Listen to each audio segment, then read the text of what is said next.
Have you ever looked at a building and felt like it was alive? Like it was flowing, breathing, moving? If you have, there's a good chance you were looking at a masterpiece by the one and only Zaha Hadid.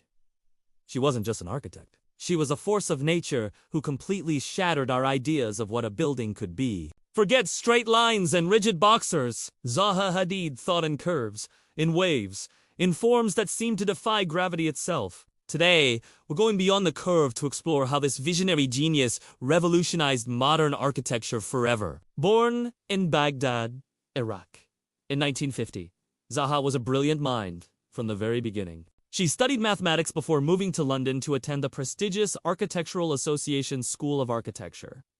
It was here that her unique vision began to take shape. Her professors and peers were mesmerized by her paintings, which weren't just blueprints, but explosive, abstract works of art. They depicted buildings as fragmented, dynamic landscapes, concepts so radical that many believed they could never actually be built. For years, she was known as a paper architect, celebrated for her brilliant ideas, but without a major constructed project to her name. People called her designs impossible, too complex, too expensive, but Zaha was patient. She knew her time would come. And it did. Her first major breakthrough was the Vitra fire station in Germany, completed in 1993.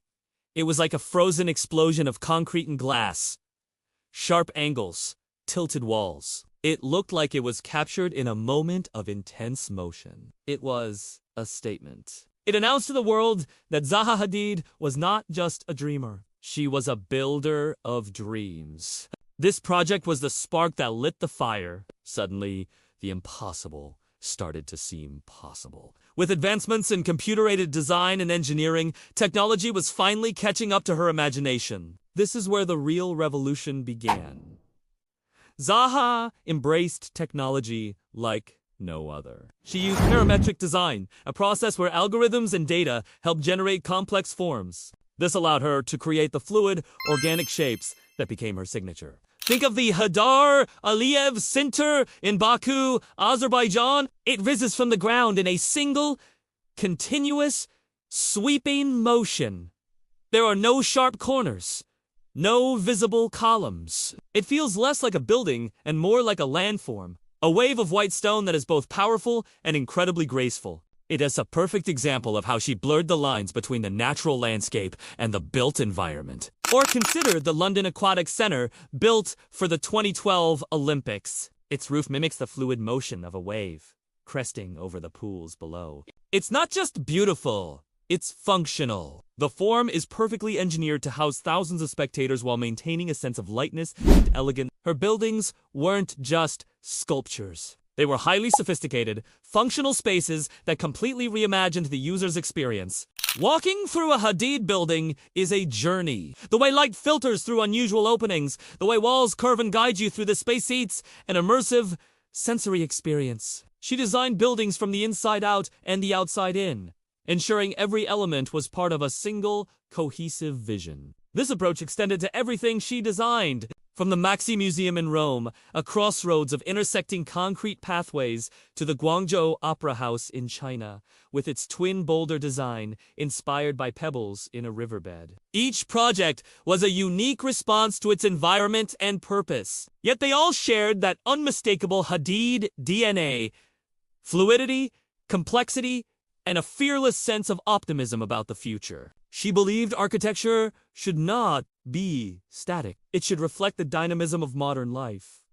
Her buildings are full of energy, inspiring a sense of wonder and possibility. Of course, her radical approach wasn't without its critics. Some found her work extravagant or out of context with its, but no one could deny her impact. In 2004, Zaha Hadid became the first woman to win the Pritzker Architecture Prize, the industry's highest honor. It was a monumental achievement that broke down barriers and inspired a new generation of architects, especially women, to push the boundaries of their own creativity. She proved that with vision and tenacity, you could reshape the world, quite literally. Her legacy isn't just in the incredible structures she left behind. It's in the way she fundamentally changed our perception of space. She taught us that buildings don't have to be boxers. They can be poems. They can be landscapes. They can be expressions of pure, unadulterated movement. She liberated architecture from the straight line, giving it the freedom to curve, to flow, and to soar. Her influence is everywhere! In the work of countless architects who now have the courage to experiment with form and technology in ways they might not have before. Zaha Hadid passed away in 2016, but her revolutionary spirit lives on. Her firm, Zaha Hadid Architects, continues to complete her visionary projects and design new ones, carrying her torch into the future. She challenged conventions, defied gravity, and built a future that many of us could only dream of. The next time you see a building that curves and flows with a life of its own, take a moment to think of the queen of the curve, Zaha Hadid, the woman who taught architecture how to dance. Thank you so much for joining me on this journey into the mind of a true visionary. If you enjoyed this video and want to explore more stories of incredible creators, please hit that like button and subscribe to the channel. It really helps us bring more content like this to you. Let me know in the comments which Zaha Hadid building is your favorite. Thanks for watching, and I'll see you in the next one.